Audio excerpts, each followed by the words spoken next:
চলো বন্ধুরা, আজকে আমি নিয়ে এসেছি হৃদয় ছুঁয়ে যাওয়া একটি গল্প।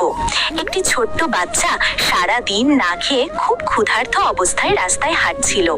হঠাৎ সে দেখলো রাস্তার পাশে এক দোকানদার সুস্বাদু মাছ ভাজছে। ক্ষুধায় কাতর হয়ে বাচ্চাটা আর নিজেকে সামলাতে পারল না।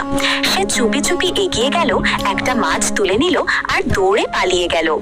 দোকানদার রাগ করে তার পিছু নিল। বাচ্চাটা দ্রুত একটা ঝুড়ির নিচে পলাই। যখন লোকটা সরে যায়, নিজের বাড়ির দিকে ছুটে গেল। দৌড়ে গিয়ে দরজা বন্ধ করে দিল। দোকানদার এসে দরজায় ধাক্কা দিতে লাগলো।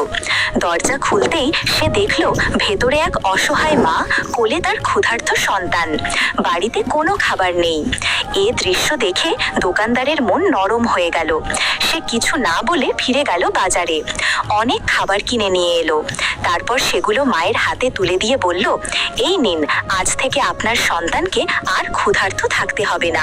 বন্ধুরা, মা হলো পৃথিবীর সবচেয়ে বড় আশীর্বাদ। যারা মাকে ভালোবাসেন তারাই প্রকৃত মানুষ। এমনই অনুপ্রেরণাদায়ক গল্প নিয়ে আমরা প্রতিদিন নতুন ভিডিও আপলোড করি। তাই দেরি না করে এখনই আমাদের চ্যানেলটি সাবস্ক্রাইব করুন আর পাশে থাকুন, কারণ আপনাদের জন্যই আমাদের এই যাত্রা।